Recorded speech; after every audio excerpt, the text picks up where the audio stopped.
Mali Mohamed augetio ari mwena wa muka akiuga andu mangikorwo mari ariu ni hinya kuiguithania na maafitha a utarani na kugwira wao no uritohe.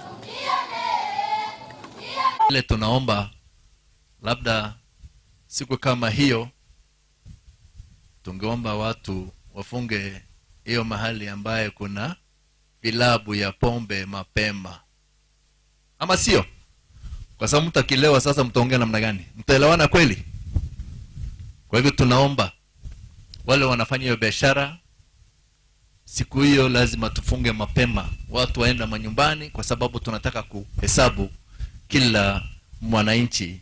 Utarani uyu wirigirirwo kwanjiriria tariki 24 wa kanana na gutwarithio onginyagia mwisho wa mweri ucio, na ugitanywo kuhuthira kigina gia shilingi bilioni 18. Kila miaka 10 huwa tunafanya kuhesabu wakazi wa nchi hii, na wakati huu itakuwa tarehe 24, 25 mwezi wa 8 mpaka tarehe 31.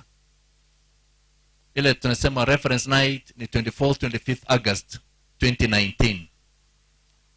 Na hatutaki porojo, wale wameajiriwa, hatutaki ukora kuonekana katika hiyo kazi. Maalim oho ni ahinyiririe fata wa andu gwitikira gutarwo, akiuga undu ucio ni uguteithiriria hanene hari kumenya matura maria marafatara uteithio kuma gwi thirikari ari ni hamwe na irio, urigitani ona mage maingi.